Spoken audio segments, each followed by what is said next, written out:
अस्सलाम वालेकुम नाज़रीन, मेहरान टीवी सां गॾु मां आहियां सरदार अली लाखो। असां सां गॾु साथ ॾींदो न्यूज़ एंकर मुबशर सोलंकी। सभ खां पहिरियों हिकु नज़र हेडलाइंस ते। भारतीय इंतहा पसंद जे दबाव में अची IPL फास्ट बॉलर मुस्तफ़ीज़ रहमान खे रिलीज़ करण तां बांग्लादेश ऐं भारत में छिकताण वधी वई। बांग्लादेश T20 वर्ल्ड कप लाइ टीम भारत न मोकिलण जो ऐलान करे छॾियो। बांग्लादेश क्रिकेट बोर्ड पारां जारी कयल पधिराई मुताबिक़ बोर्ड ऑफ डायरेक्टर्स जी हंगामी मीटिंग थी, जंहिंमें भारत ऐं श्रीलंका में T20 वर्ल्ड कप जी डेवलपमेंट बाबति जाइज़ो वरितो वियो। इजलास में गुज़िरियल 24 कलाकनि में पैदा थींदड़ सूरतहाल जो तफ़सीली जाइज़ो बाद फ़ैसिलो कयो वियो त बांग्लादेश जी क़ौमी टीम भारत न वेंदी। वफ़ाक़ी घर वज़ीर मनी लॉन्ड्रिंग कंदड़नि ख़िलाफ़ क्रैकडाउन जो हुकुम ॾेई छॾियो। मोहसिन नक़वी जी सदारत हेठि FIA कराची ज़ोन जो इजलास मनी लॉन्ड्रिंग ख़िलाफ़ कार्रवाइनि बाबति ब्रीफिंग। घर वज़ीर चयो आहे त वॾनि मनी लॉन्ड्रर्स में मज़बूतीअ सां हथ विधो वञे। जाली दावानि जे कारोबार में मुलविज़ जवाबदारनि खे बख़्श न कयो वेंदो।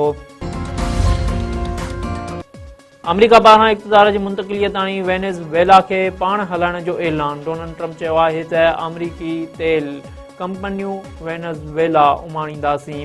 वेनेज़ुएला मथां वधीक हमलनि जो मंसूबो आहे। ऑपरेशन लाइव शो जियां ॾिठो। प्रेस कॉन्फ्रेंस कंदे डोनाल्ड ट्रम्प चयो आहे त मादुरो मंशियात नेटवर्क जो सरपरस्त हो।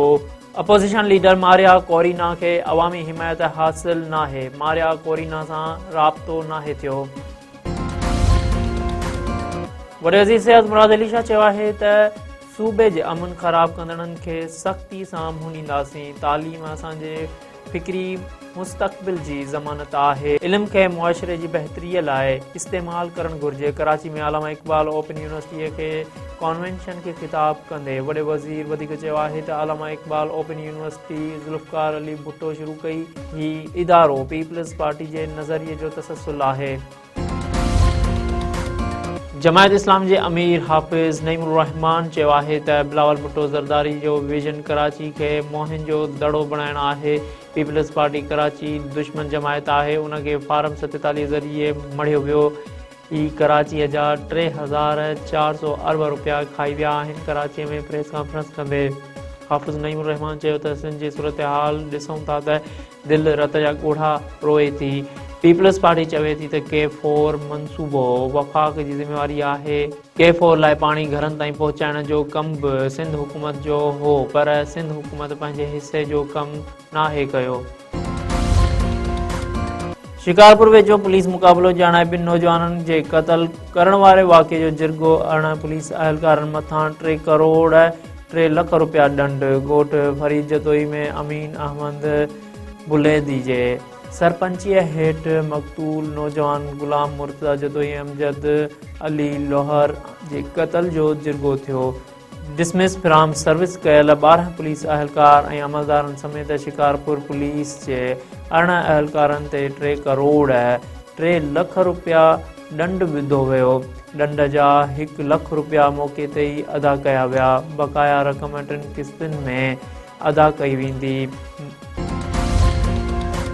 मटियारी भरिसां ट्रालर ऐं वैन में टकर सबबि नींगर समेत 3 ॼणनि जे फौत थियण जो इतला। क़ौमी शाहराह ते हादसे बाद पुलिस ऐं रेस्क्यू टीमूं पहुची वयूं।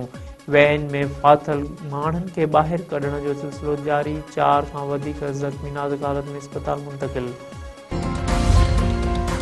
सखर में मज़ारी ऐं बुगटी बिरादरीन में तकरार तां हथियारबंदनि जो हमिलो। 2 ॼणा क़त्ल। तमाचाणी थाणे जी हद फराइश मोड़ वटि सुई वासी कार सवारनि मथां हथियारबंदनि जी फायरिंग। मारिजी वियलनि जे ख़मीसो ऐं बालाच बुगटी तौरु सुञाणप। पुलिस जो चवणु आहे त वाक़ियो मज़ारी ऐं बुगटी बिरादरीअ में पुराणे तकरार तां पेश आयो आहे। बुगटी बिरादरीअ जा माण्हू सुई खां सखर इलाज लाइ अची रहिया हुआ त हमिलो कयो वियो।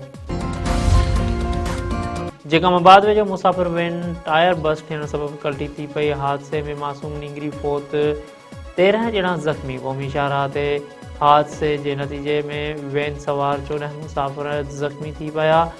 ज़ख़्मियुनि मां मासूम ॿारड़ी ज़ैनब इस्पताल में इलाज दौरान दमदमी हवाले कयो। 13 ज़ख़्मियुनि में 3 औरतूं ऐं 2 ॿारड़ा बि शामिल। लाड़कानी जे इस्पताल मुंतक़िल।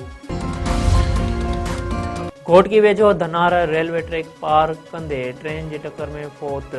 रेलवे स्टेशन भरिसां हादसे में अडरोट अब्दुल जब्बार वसीर फौत थी वियो। पुलिस मूजिबि धनार रेलवे ट्रैक तां चौपायो माल गुज़ारे रहियो हो त पंजाब वेंदड़ ट्रेन जे टक्कर में फौत थी वियो। शहदादपुर वेझो 3 ॿारनि जी माउ मुबैना तौर ख़ुदकुशी करे छॾी। ॻोठ राज़ी ख़ान ज़रदारी में 27 वरियनि जी शाज़िया ज़रदारी जो घर मां फाहो खाधल लाश मिलियो। वारसनि मूजिबि औरत फाहो खाई ख़ुदकुशी कई आहे।